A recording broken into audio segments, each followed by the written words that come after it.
Abra sua Bíblia em Isaías, no capítulo 53. Nós falamos no culto passado a respeito da atemporalidade de Deus. Deus é um ser atemporal e Ele está presente em todos os tempos. E provavelmente você conhece alguns atributos da natureza divina. Esses atributos nós só conhecemos Ele porque nos foi revelado pelas Escrituras.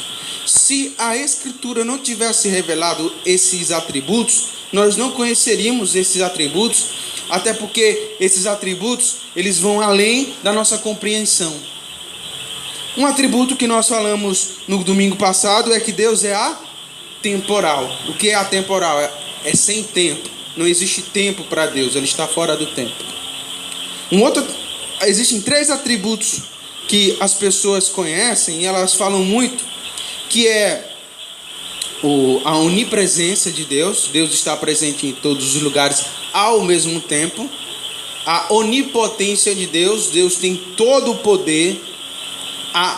E nessa onipotência de Deus nós entendemos também a soberania de Deus. A soberania de Deus caminha com a sua onipotência, a onipresença e a onisciência. É o conhecimento de Deus. Deus conhece todas as coisas, inclusive as coisas que já foram, as coisas que são e as coisas que virão a ser. Ele já conhece tudo. Então Deus não é surpreendido. Existe também a onibenevolência. Algumas pessoas elas entendem a onibenevolência de uma forma muito errada. Onibenevolência quer dizer que é toda a bondade. Deus tem toda a bondade. E as pessoas elas confundem essa toda a bondade com atributos morais humanos, né? Nós seres humanos somos seres morais. Por exemplo, o cachorro não é um ser moral. Então o cachorro ele não se questiona sobre matar, sobre roubar, sobre estuprar ou qualquer outro tipo de coisa.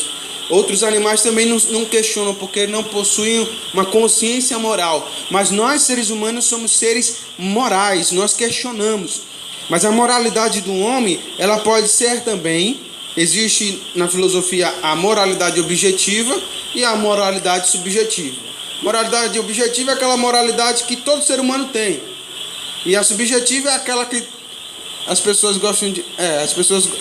É cultural, né? Por exemplo, os índios andam com os seios... As mulheres indígenas andam com os seios de fora.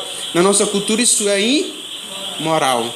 Então, quando nós falamos de onibenevolência, às vezes nós trazemos com esse termo onibenevolência uma moralidade humana para Deus. E a gente se questiona, por exemplo... questões sobre morte. Se Deus é tão bom, porque Ele permite o sofrimento do homem ou coisa do tipo, né? Porque nós estamos vendo dentro de um aspecto moral humano, não um aspecto amoral de Deus. Eu costumo dizer que Deus ele é um ser também amoral. O que é um ser amoral? É sem moral. Por quê? Porque a moralidade ela é uma aplicação espacial e comunitária. Um ser sozinho não questiona sobre moralidade. Questiona? Não tem aplicação moral, né?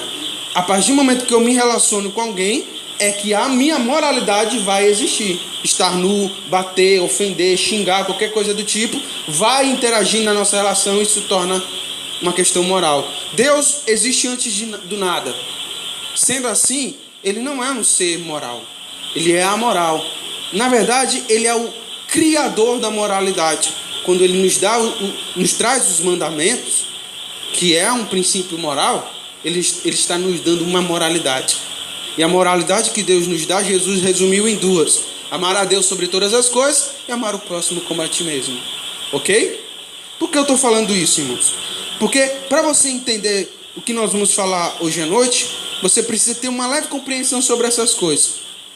Se Deus é tudo isso, onipotente, onibenevolente, minha língua enrola quando eu vou falar, onibenevolente, onipresente, soberano, atemporal, amoral, né?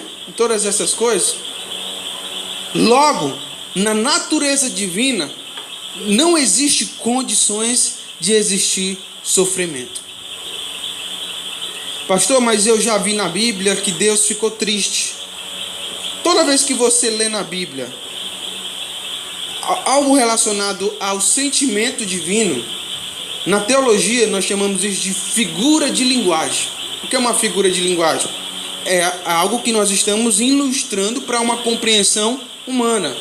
E essa figura de linguagem que é utilizada para dar sentimentos a Deus é chamado de antropomorfismo.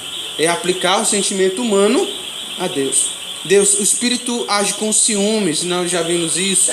Nós já vimos que Deus se arrependeu. Nós já vimos que Deus se entristeceu. Essas palavras, elas exprimem a natureza humana para que a gente entenda um pouco da relação de Deus com o ser humano. Mas Deus, na sua essência, não se entristece. Deus, na sua essência, não sofre. Deus não sofre. Não há necessidade de sofrimento. Alguém vai dizer assim: Deus sofre pelos nossos pecados. Pastor, Deus sofre pelos nossos pecados. Pois Deus é um ser depressivo. Porque no mundo todo mundo peca. E você imagina um Deus que não consegue viver em paz com Ele mesmo? Você imagina um Deus que está todo o tempo sofrendo por causa da maldade humana? Agora veja bem, se você fosse um ser atemporal e você soubesse qual era o seu fim, ou o fim de todas as coisas, você iria se preocupar com agora? Não, porque você já sabe. Então você ia agir mediante o que você sabe e nada iria lhe frustrar. Isso é um passo de fé. Por quê? Nós já sabemos do nosso futuro. Se assim cremos, qual é o nosso futuro? Na glória com o Pai, na presença de Deus. E é por isso que nós temos que andar mediante essa fé, como Cristo nos ensinou. Tendo sempre o quê? Bom ânimo, porque nós sabemos o nosso fim. Nosso fim é na presença do Pai. Se Deus, na sua essência, entenda isso, Deus na sua essência, na sua natureza divina, não pode sofrer, como nós vamos falar do sofrimento divino? Isaías capítulo 53. Eu vou pedir para uma voz bem bonita ler para a gente. 53. Do 1, 2, 3, termina no 4.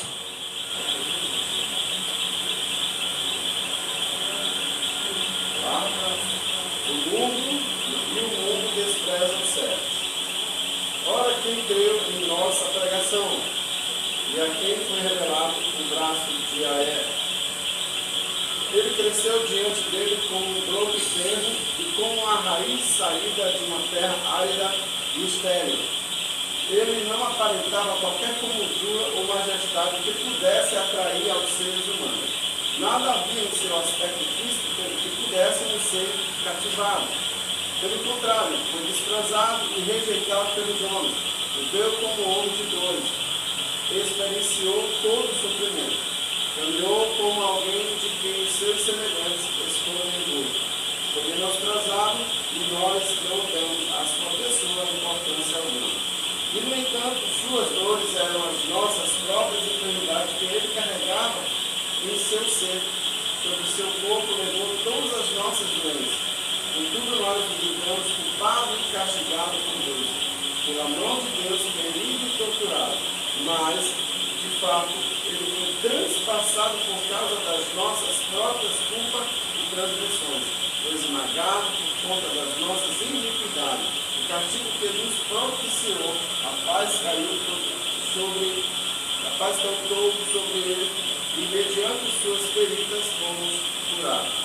Em verdade, todos nós, tal como ovelhas perdidas, andamos errantes. Cada ser humano tomou seu próprio caminho, e lá fez cair sobre ele a iniquidade de todos nós. Até o 4, né? Já foi até o 7. Amém. Veja bem, irmãos. Se Deus, na sua essência divina, não pode sofrer, Ele se permitiu sofrer na sua natureza humana. Como assim? A Bíblia diz que o Verbo se fez carne e habitou entre nós. O sofrimento está na nossa natureza. Inclusive, uma das promessas divinas é que quando morrermos e estivermos junto com Ele, junto com o Pai nos céus, o que não vai existir lá? não haverá sofrimento.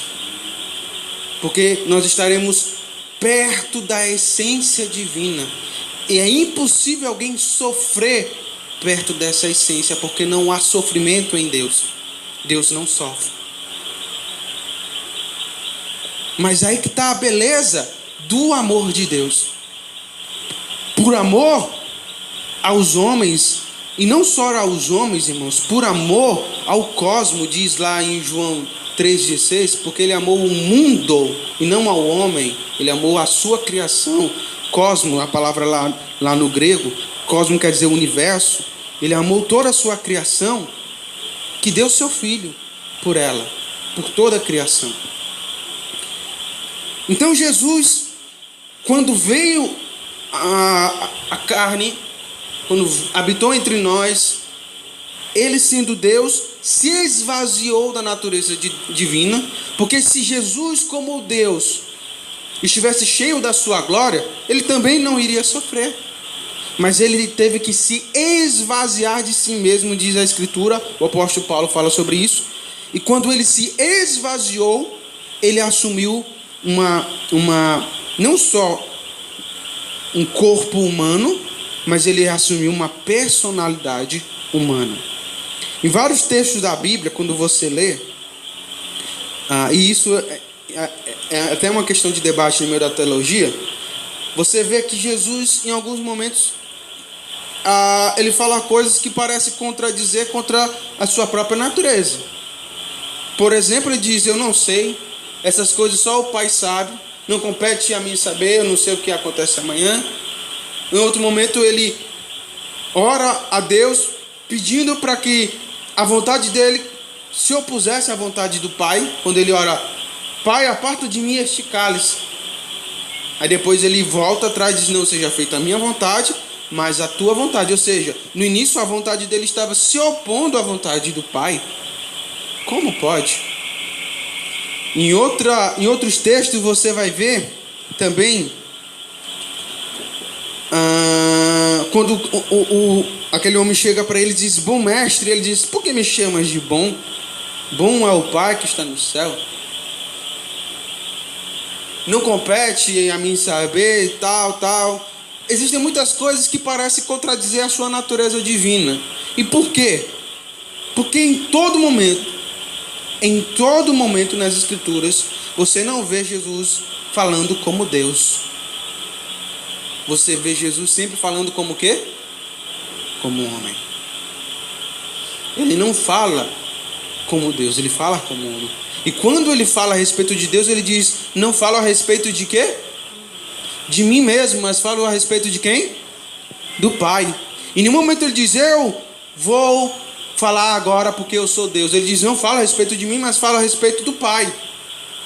E o único momento em que nós vemos Jesus se apresentando como divino, ele diz assim, os discípulos perguntam a ele: Senhor, mostra-nos o Pai. E Jesus fala: há quanto tempo estou convosco e não me conheceis? Quem vê a mim, vê o Pai, porque eu e o Pai somos um. E virá outro, a quem o Pai enviará em meu nome, e batizará, convencerá um homem do pecado, tal. Eu digo a vós: ele já habita convosco. É o único momento que nós vemos Jesus se apresentando como divino. Mas em outros momentos não. Mesmo quando ele fazia milagre, ele não dizia: eu te curei, o meu poder milagroso se moveu em você. Não, ele dizia: a tua fé te salvou. Ele sempre se apresentou como homem, porque era essa a missão. Quando Deus veio à terra, era essa a sua missão, ser como homem. E como diz o profeta Isaías, ele assumiu a natureza do homem para quê? Para tomar para si, já que a natureza divina é impossível que ela tome o sofrimento humano, ele se fez homem para tomar o sofrimento humano. Não havia outra maneira dele absorver o sofrimento humano, já que na sua natureza não existe o sofrimento.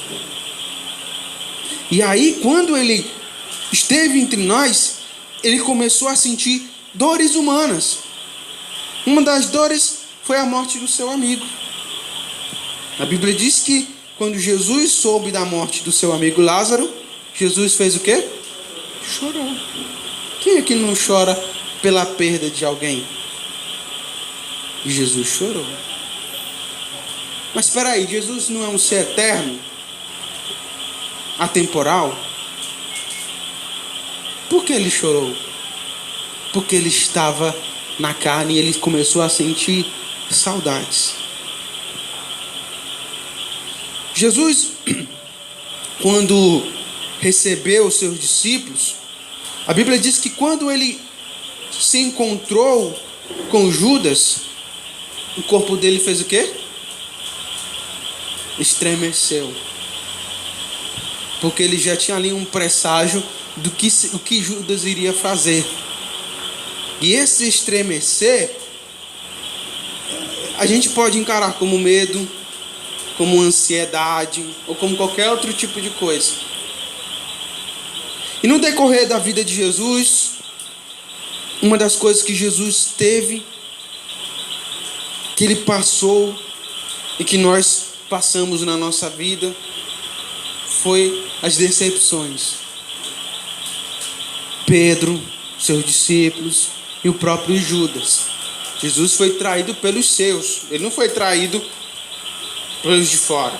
Quem entregou a Jesus foi um discípulo dele. Quem negou a Jesus foi um discípulo dele. Quando Jesus caminhou ali no que nós chamamos de paixão de Cristo, né? Que é o caminho da cruz, ele estava sozinho. Inclusive, quem levou a cruz com ele foi um desconhecido. Não foi um discípulo, um amigo. Na Via Dolorosa, justamente. Quem levou a cruz com ele foi um desconhecido. E às vezes nós passamos por situações na nossa vida que a gente diz assim: poxa, eu me decepcionei tanto com aquela pessoa. Aquela pessoa ali, eu não esperava aquilo daquela pessoa, não é?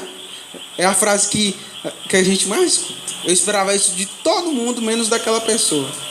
Eu sempre digo para as pessoas: esperem sempre o pior das pessoas. Não esperar no sentido assim de vai errar. Não. Mas se ela errar, é a natureza dela errando, não é? Nós somos falhos. Não espere do pastor Douglas que eu não erre com vocês, não, irmãos. Eu vou errar em algum momento, ou já errei em algum momento. É porque eu não sou Deus, eu sou homem. E a gente se decepciona com as pessoas, e Jesus se decepcionou. Agora, imagine, irmãos. Imagine, né? A situação. A gente aqui eu aqui como pastor da igreja. Aí de repente acontece, sei lá, eu sou acusado de heresia. Já aconteceu isso, né? Em outra igreja eu fui acusado de ser herege. E aí me acusam de heresia. Aí todo mundo, e eu sei que eu não estou cometendo nenhuma heresia. Aí todo mundo começa: sabia, não sei o que, e blá blá blá. Aí todo mundo vai embora, sai da igreja, vai para outra igreja, vai para não sei o que. Aí eu fico sozinho. Agora, talvez aconteça com você. Sei lá, o irmão, um dia desse, eu vi o pessoal metendo a linha no pastor Charles Douglas. Pastor Charles Douglas, né? Eu fui pastor de jovens na igreja dele. E ele era meu amigo. E ele errou mesmo, ele pecou, ele se separou da mulher, traiu a mulher, não sei como é que as coisas aconteceram, ele erraram. E aí eu vi um monte de gente: pastor vagabundo, safado, como é que ele faz uma coisa dessa?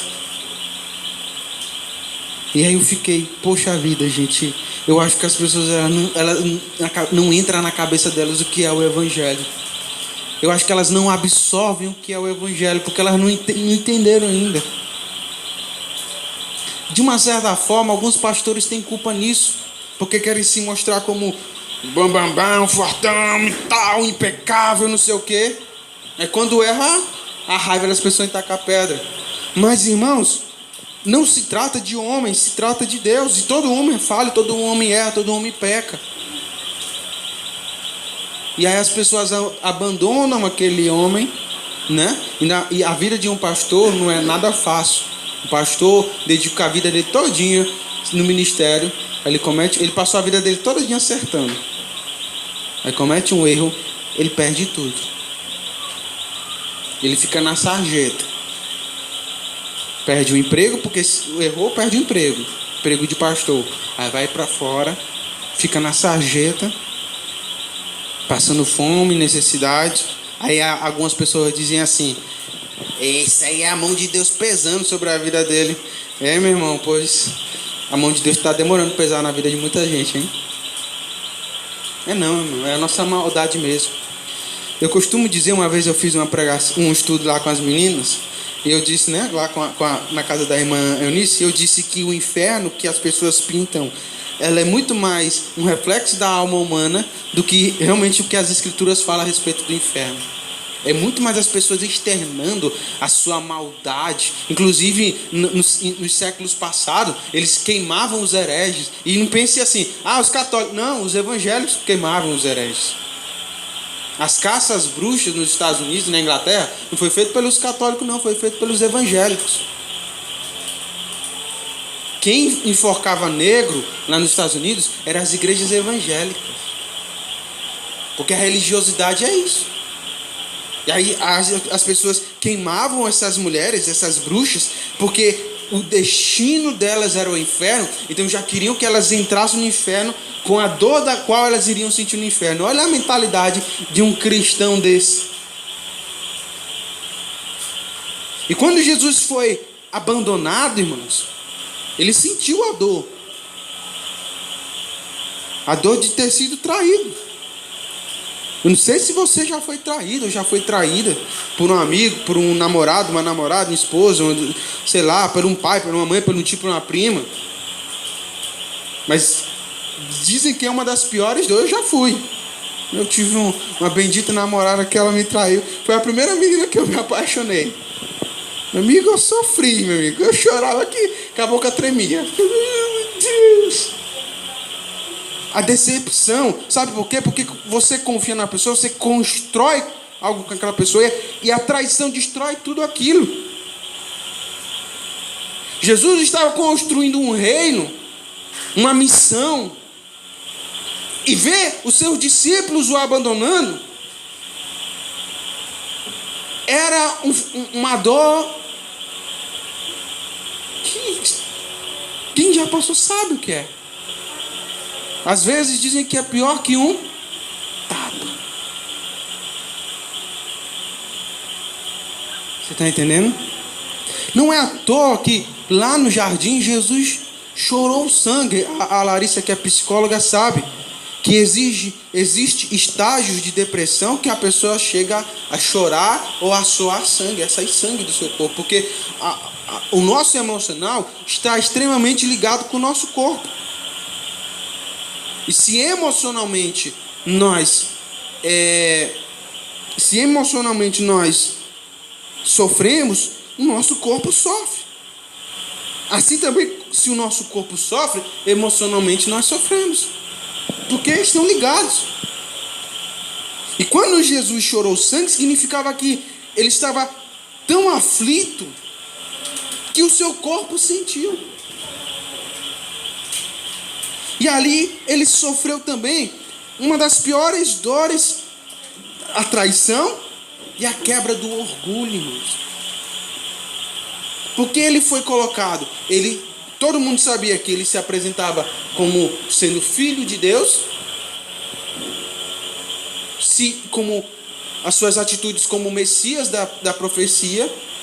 E o Messias é o rei. A palavra Messias significa ungido. E só era ungido naquela época quem fosse rei. E se ele dizia que era o Messias, ou se ele era reconhecido como Messias, significava que ele era o rei de Israel.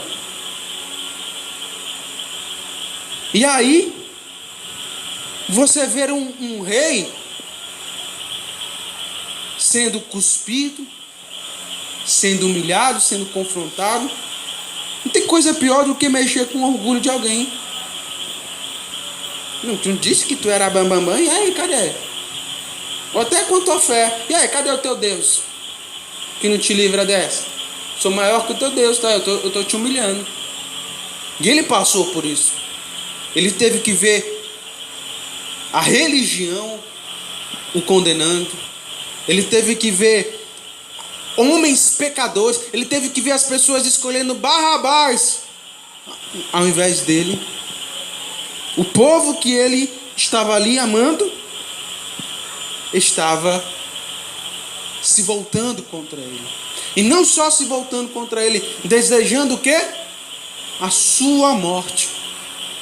Desejar a morte de alguém é uma das piores coisas. Porque quando você deseja que alguém morra, você quer ver o fim daquela pessoa. Você quer que ela não exista mais.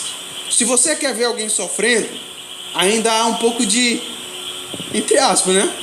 De misericórdia em você. Mas quando você quer que alguém morra, é porque você não quer que aquela pessoa viva, exista. Você quer que ela deixe de existir. E quando aqueles homens desejaram que Jesus morresse, eles queriam que Jesus deixasse de existir. E não tem coisa pior nesse mundo do que você se sentir, se achar ou ser considerado inútil na vida das pessoas que você ama.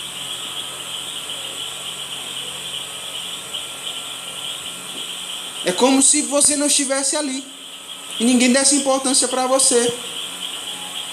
Como se ninguém acreditasse em você. Como se ninguém olhasse para você e visse em você o seu potencial, a sua capacidade, a sua força, a sua inteligência. Um inútil. E quando as pessoas falaram que Jesus merecia morrer na cruz, eles estavam dizendo que Jesus era um inútil. Não serve para nada, acaba com ele. E ele passou por isso. E aí foi levado à cruz, sofreu a dor da carne. Existem vários tipos, estágios de dores. Nós falamos agora há pouco tempo sobre dor, o quê? Emocional. Traição, orgulho, se sentir inútil. Todas essas coisas são dores emocionais. Mas ele não só sofreu as dores emocionais. Ele agora começa a sentir as dores carnais. Aí pegam, chicoteiam eles. Eu não sei o que é ser chicoteado. Eu nunca fui chicoteado na minha vida. Mas já caí de moto. E doeu muito. Já caí de joelho no chão. E doeu muito. Eu imagino ser chicoteado até ficar carne viva. E aí, mesmo com o corpo dolorido, cheio de dores, ele ainda teve que carregar a sua cruz até chegar no local da sua morte. Eu vejo irmão botando banco para fazer as coisas, né? Ah, não vou fazer isso não. Ah, não vou fazer aquilo não. Ah, é muito longe. Ah, tá chovendo. Ah, tá muito quente. Ah, tá muito frio. Ah, tá não sei o que. Eu tô com isso, tô com aquilo. E Jesus, com o corpo todo machucado, teve que pegar a sua cruz e ir até o Calvário. E morrer, né? E ali ele foi crucificado, pendurado, só pelas mãos e pelos pés. Se você aguenta ficar com o braço amarrado assim para cima, quanto tempo você aguenta? Você aguenta 1 hora, 2 horas? Acho que dá 2 minutos já tá 2 minutos não é muito, né? É. E ele só com as mãos e os pés, sangrando, sentindo sede. Sede é um sinal de que o sangue já está indo todo embora. Sentindo sede, um sofrimento carnal. Carnalmente acabado, emocionalmente acabado, até o momento que ele chora dizendo: Deus meu, por que me abandonaste? E esse é o último estágio do sofrimento de Jesus, a perda da fé.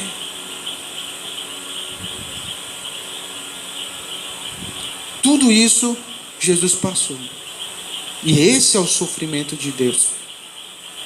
Se assumir na figura humana e passar todas as dificuldades e necessidades que um ser humano pode passar, até perder a fé. Lembre que Jesus estava falando como homem, não como Deus. E é por isso que ele diz: Eli, Eli, lama sabachthani. Deus meu, por que me abandonaste? E naquele momento, Jesus morre. Esse é o sofrimento de Deus, irmãos.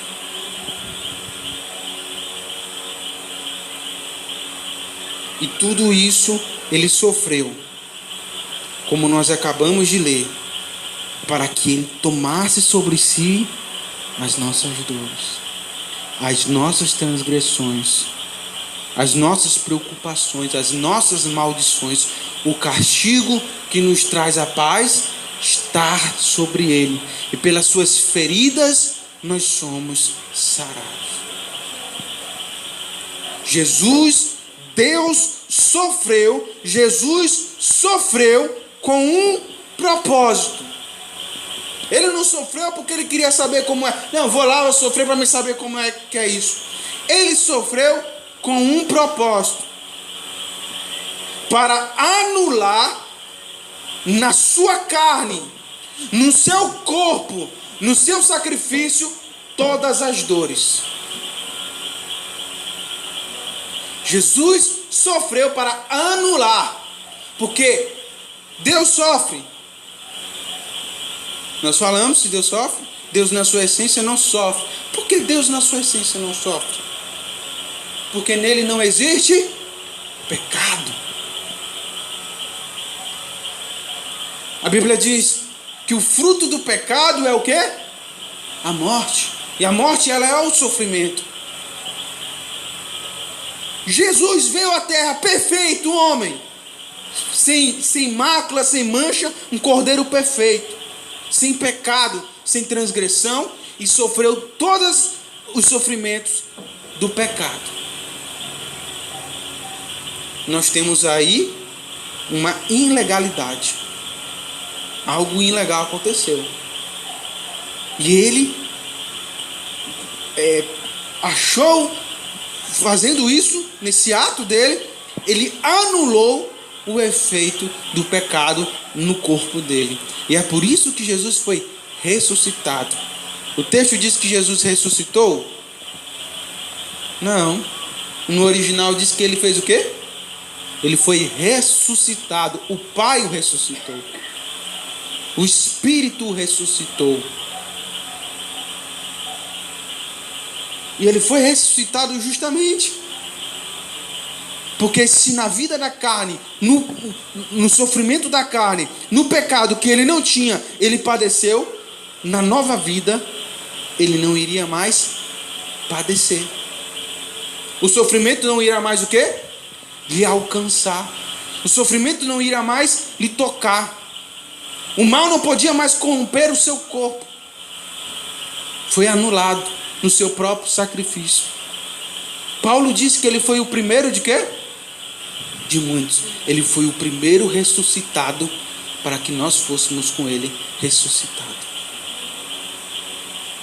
Anulando o pecado. O Cordeiro de Deus que tira o pecado do mundo. Amém, irmãos? Então, nós hoje,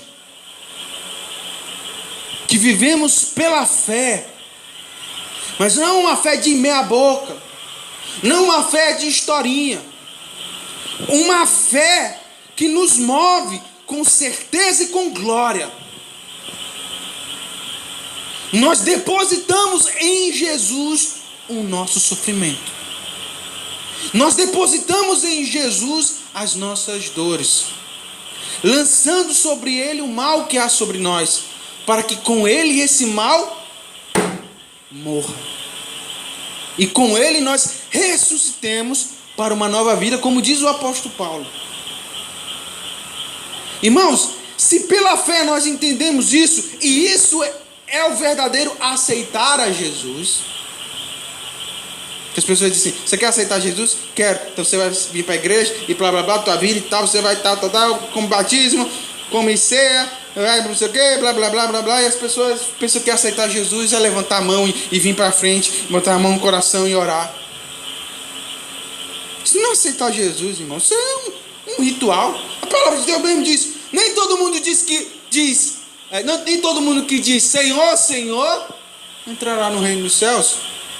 Porque não se trata de abrir a boca e dizer eu aceitei a Jesus. Não se trata de vir à igreja, não se trata de comer o pão da ceia, não se trata de ser batizado. Se trata de, pela fé, entender o sacrifício de Jesus e depositar em Jesus nosso pecado. Esse depositar em Jesus nosso pecado é reconhecer o seu sacrifício. Irmãos, e quando nós reconhecemos o sacrifício de Jesus, nós não ignoramos mais esse sacrifício. E por isso nós nos arrependemos do nosso pecado. Porque sabemos que Ele sofreu por causa da minha, por causa da sua, por causa da nossa transgressão. Ele não estava sofrendo, não estava padecendo, porque Ele pecou. Porque Ele não pecou. Quem crucificou a Jesus fui eu, foi você, fomos nós. Não foi os judeus, fomos nós que crucificamos com os nossos pecados, com a nossa religiosidade, com a nossa hipocrisia, com o nosso fingimento, com todas essas coisas nós crucificamos a Jesus. Então, reconhecer o sacrifício de Jesus é depositar nele o nosso pecado, para que com ele nós morramos também. Esse é o símbolo do batismo. É a emissão para um novo nascimento. Nós morremos com Jesus, para que com ele viéssemos a nascer para uma nova vida. Nessa nova vida, não somos mais nós que vivemos, mas Cristo vive em nós. Cristo vive em mim. E nós só podemos viver e agir dessa forma se nós cremos no sacrifício de Jesus. E digo mais, não só crer no sacrifício de Jesus, mas crer que o sacrifício de Jesus é suficiente para todas as coisas. Amém? Irmão, deixa eu botar aqui esse óleo na sua cabeça para você ser curado, irmão. Não, para que óleo? Quem é que te cura? No seu sacrifício. É ou não é? Ele é maior do que essas coisas. Isso é pequenez de fé. A pessoa que tem fé é pequena. Vocês sabiam? Na teologia nós chamamos isso de ponto de contato. O que é o ponto de contato? É quando nós pegamos coisas materiais para transferir a nossa fé. E de alguma forma isso despertar a nossa fé. São chamados pontos de contato. É o lodo nos olhos do cego. Aí a pessoa diz: isso é pequenez de fé, irmãos. Sabe o que é fé maravilhosa? Deixa eu ir lá na sua casa, meu senhor, que eu vou curar o seu servo. Não precisa ir na minha casa. Manda uma palavra. Só diz assim: está curado. Eu só quero que o senhor diga: está curado. Isso é fé. É crer acima de qualquer imagem. Senhor, nós comemos das migalhas que caem sobre a mesa. Eu não quero a tua visitação. Eu quero só que o Senhor confirme. Eu quero só que o Senhor me diga. Vocês estão entendendo isso? Não é só crer em Jesus. É crer que Ele é suficiente, irmãos. É crer que no nome dEle há todo o poder. E que toda criatura nos céus e na terra se curvam diante desse nome, obedece a esse nome. Eita, o demônio manifestou. Uma vez eu fui lá em casa de madrugada.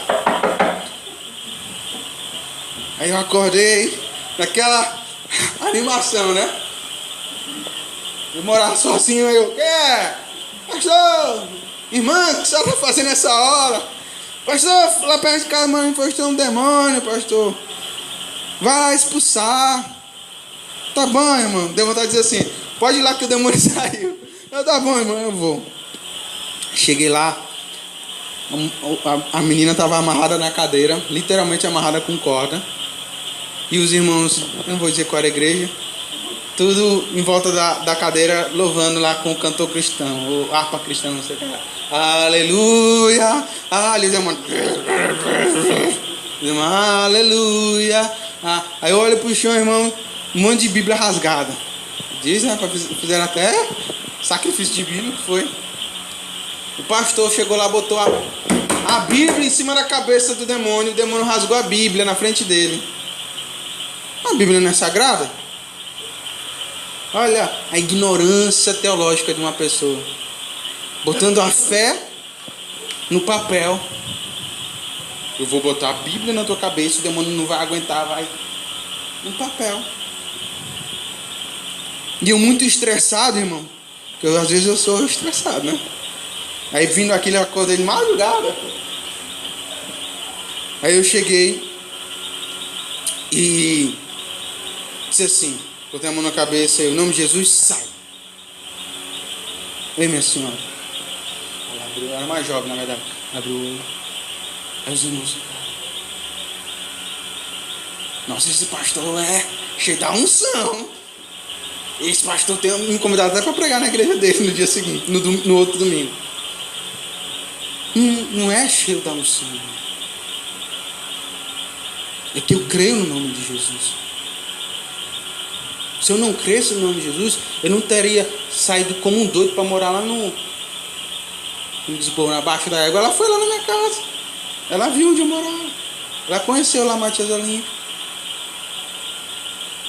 Quando eu cheguei lá não tinha geladeira, não tinha fogão, não tinha nada.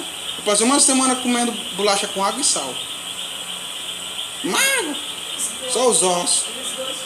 E atrás de casa era um esgotozão muito bem cheiroso. Mas eu não fui ali confiando nas missões e tal. Fui lá confiando no nome de Jesus. Um dia desse fui ministrar lá num congresso que teve lá em Bom Jesus. Aí eu tô lá com o violão adorando. E tá aí o demônio manifestando lá. E eu adorando, o demônio começou a gritar. E eu já me estressando. Tinha uma irmã lá gritando com o demônio. E eu louvando. Aí eu me estressei. Aí eu soltei o violão. Demônio, em nome de Jesus, sai! Aí voltei. Aí a menina, irmão, não é poder, eu não sou poderoso não. É porque há poder no nome de Jesus. E eu creio no poder do nome de Jesus. Eu creio que o ser que morreu naquela cruz é o Deus Todo-Poderoso, que criou todas as coisas, e não há nada que Ele não possa fazer. Ele é suficiente para mim, meu irmão. Você entende isso? E o sacrifício dele comprova isso na minha vida. Eu sou um pecador, eu sou um cara cheio de erros, sou um cara cheio de falhas. Mas eu tenho a certeza da minha salvação, porque Cristo morreu por mim. Se fosse o Buda tivesse morrido por mim, eu estava com medo. Se fosse o São Francisco que tivesse morrido por mim, eu estava com medo. Se fosse o pastor assim, eu estava com medo. Mas quem é que morreu por mim? Eu nada temerei, porque Ele é o meu pastor e nada me faltará. Você entende isso? O que Jesus veio trazer na tua vida, o que Jesus veio lhe entregar, Ele lhe entregou com tanto amor que Ele sofreu por isso. Porque como diz lá em 1 Coríntios capítulo 13, o amor tudo crê, tudo espera, tudo sofre. 3 coisas são importantes: a fé, a a esperança e o amor. E o amor é maior do que todas elas. Amém? Você é fruto do sacrifício de Jesus. Como eu queria ter nascido naquela época. De verdade, irmão. Para mim poder conhecê-lo assim face a face. Ele diz: feliz aqueles que não viram e creram. Mas eu queria ter conhecido ele face a face. Eu queria sentar e ouvir ele falar. Eu queria vê-lo sorrindo. Eu queria sentir o cheiro dele.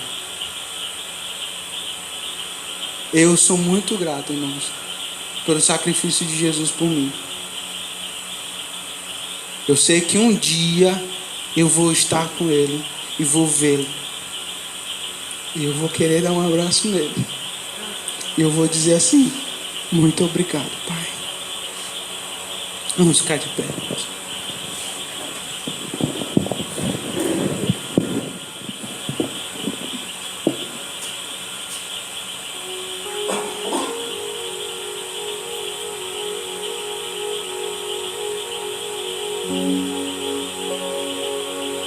Obrigado, Jesus.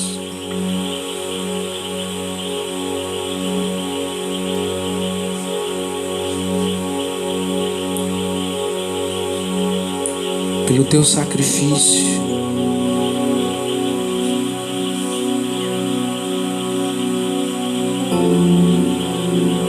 Eu nunca vou saber, Senhor, o que foi o teu sacrifício.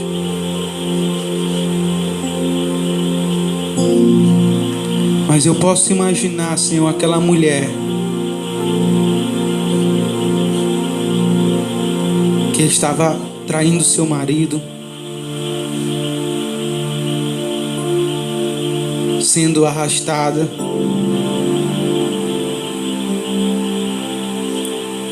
sendo humilhada, sendo envergonhada, e levaram ela até a ti.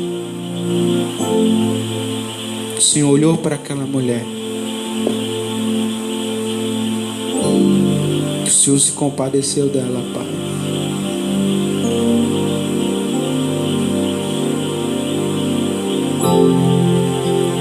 Eu sou tão pecador quanto aquela mulher, Senhor.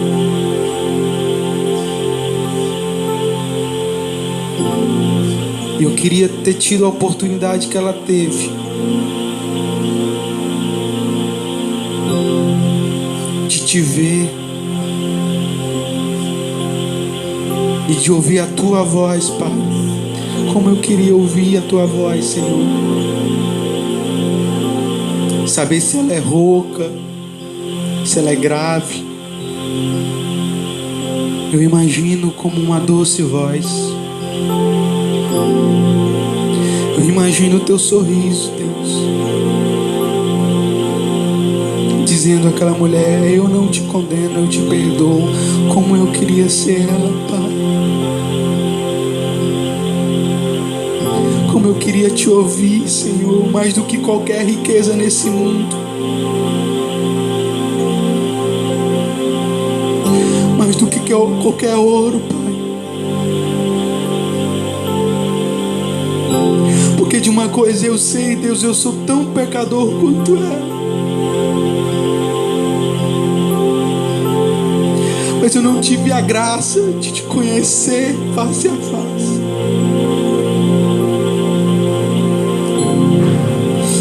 Mas eu te agradeço, Deus, porque terei essa graça. Como diz o apóstolo Paulo, nos conhecemos em parte, mas por um breve momento. E há de chegar esse momento, nós conheceremos face a face como eu sou conhecido.